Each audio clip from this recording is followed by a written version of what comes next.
travers l'injustice du système que nous combattons au quotidien, nous avons demandé la réforme du système des Nations Unies.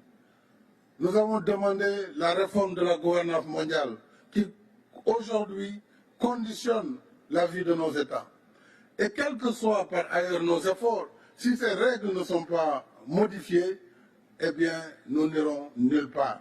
C'est pourquoi il est important que nous travaillions dans la solidarité, que nous travaillions également à l'échelle du continent, puisque les défis sont majeurs. Nous avons des micro-États hérités du Congrès de Berlin qui nous empêchent de travailler à l'échelle.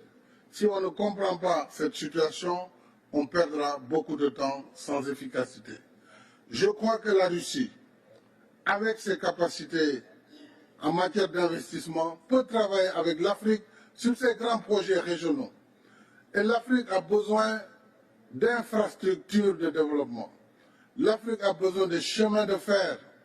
Elle a besoin d'électricité, de barrages. Elle a besoin de la sécurité collective.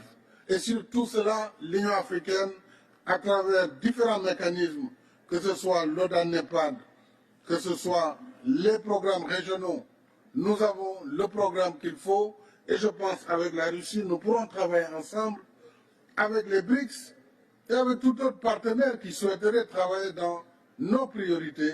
Nous pourrons ensemble bâtir une prospérité partagée. Je pense que, s'agissant maintenant de nos soucis, et notre souci principal reste la paix sur le continent. Notre souci, c'est la sécurité à l'échelle du continent et du monde. Nous souhaitons, Monsieur le Président, la désescalade pour aider à l'accalmie et à la restauration du libre commerce des céréales et des fertilisants. Ça, c'est mon discours depuis le premier jour du conflit russo-ukrainien. Puisque l'Afrique, au-delà du blé, produit des céréales. Nous produisons du mil, du maïs, du sorgho. Nous produisons toutes sortes de céréales. Mais sans fertilisants, comment allons-nous faire? Donc, toutes les contraintes contre le commerce des céréales et des fertilisants doivent être levées. Mais ce soir, nous verrons le président et je pense que nous aurons l'occasion, sur l'initiative de la paix africaine, d'avancer sur ces sujets. Mais aussi, cela nous permettrait, par rapport aux autres partenaires, sur les restrictions par rapport au commerce, de plaider pour la levée de toutes les restrictions afin que les pays puissent retrouver un commerce libre au bénéfice de toutes les populations.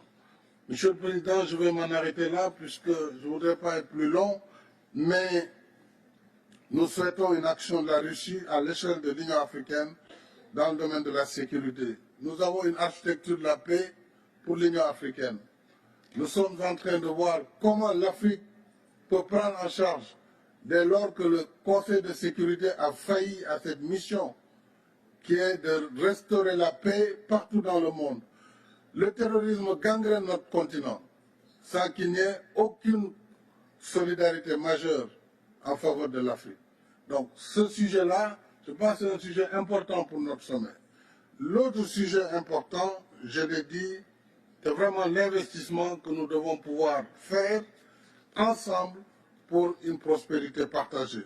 Je ne peux terminer, Monsieur le Président, sans vous féliciter et vous remercier pour le soutien diligent que vous avez apporté à la demande d'adhésion de l'Afrique comme membre de plein droit du G20. Cela participe de notre revendication pour une gouvernance politique et économique mondiale plus juste et plus inclusive, y compris par la réforme du Conseil de sécurité, afin que l'Afrique y trouve enfin une place plus conforme aux réalités de notre temps. Encore une fois, merci pour votre invitation et plein succès à nos travaux. Je vous remercie de votre aimable attention.